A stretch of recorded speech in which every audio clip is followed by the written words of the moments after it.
कि एनसीपी को लगा बड़ा झटका। पिंपरी चिंचवाड़ से अजीत पवार के नेतृत्व वाली एनसीपी के कई नेता और पार्षद शरद पवार के पुणे स्थित आवास पर उनकी पार्टी में शामिल हुए। आपको बता दें कि एनसीपी की पिंपरी चिंचवाड़ इकाई के प्रमुख अजीत गुहाने भी यहां पार्टी में शामिल होने वाले नेताओं में शामिल हुए।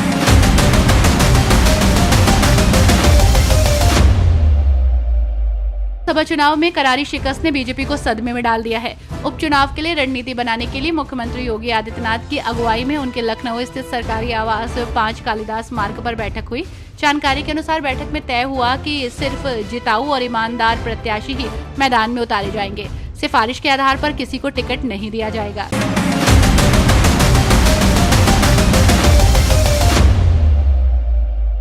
दिल्ली के मुख्यमंत्री अरविंद केजरीवाल की सीबीआई केस में जमानत याचिका पर हाईकोर्ट में सुनवाई हुई। केजरीवाल की ओर से पेश वकील अभिषेक मनु सिंघवी ने दिल्ली हाईकोर्ट में सीबीआई की गिरफ्तारी पर सवाल उठाए। उन्होंने कहा कि सीबीआई ने पिछले 2 साल में केजरीवाल को गिरफ्तार नहीं किया, लेकिन जब ईडी मामले में उन्हें राहत मिलने वाली थी तब उन्हें गिरफ्तार कर लिया गया। केजरीवाल चुने हुए मुख्यमंत्री हैं, वे कोई आतंकी नहीं है।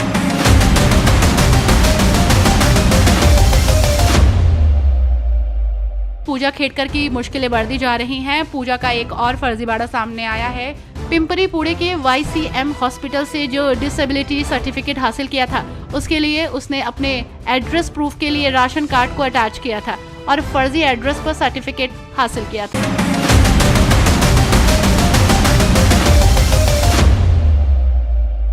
विधानसभा में नेता प्रतिपक्ष के नए चेहरे के लिए सियासी हलचल तेज हो गई है। अब वो पार्टी अगले हफ्ते नए चेहरे के लिए नामों पर मंथन करेगी। आपको बता दें कि विधानसभा में बीजेपी के खिलाफ सबसे बड़ी समाजवादी पार्टी है और ऐसे में नेता प्रतिपक्ष के नाम पर जल्द मोहर लग सकती है।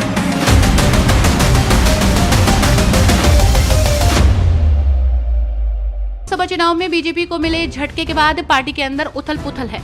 चुनाव में खराब प्रदर्शन को लेकर बीजेपी केंद्रीय नेतृत्व अलग अलग नेताओं से मिलकर फीडबैक ले रहा है। इस सिलसिले में पार्टी के नेता केशव प्रसाद मौर्य और प्रदेश अध्यक्ष भूपेंद्र चौधरी ने दिल्ली में बीजेपी अध्यक्ष JP नड्डा से मुलाकात की है और दोनों नेताओं ने आगामी उपचुनाव से लेकर पार्टी की स्थिति के बारे में जानकारी दी है।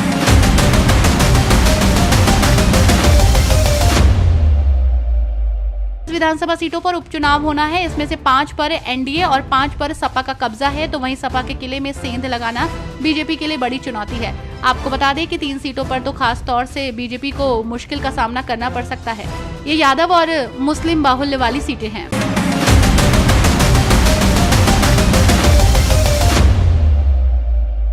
मुख्यमंत्री लाडली बहना योजना के बाद अब छात्रों के लिए भी मुख्यमंत्री एकनाथ शिंदे ने नई योजना की घोषणा की है। इस योजना का नाम लाडला भाई योजना रखा गया है। इस योजना के जरिए युवाओं को नौकरी के लिए कुशल बनाया जाए।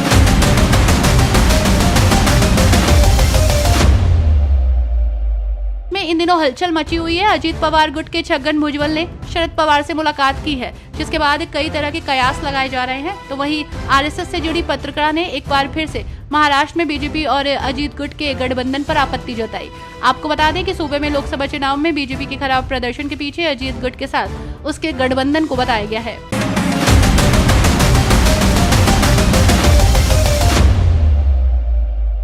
के चुनाव होने हैं। हरियाणा में जहां इस साल के अंत में चुनाव होगा, तो वहीं राष्ट्रीय राजधानी में अगले साल की शुरुआत में वोट डाले जाएंगे। इन दोनों ही राज्यों में इंडिया गठबंधन एकला चलो रे की नीति पर चलने की राह पर है। ऐसा इस वजह से क्योंकि गठबंधन की 2 बड़ी पार्टियां कांग्रेस और आप खुद को इन राज्यों में मजबूत स्थिति में देखती हैं।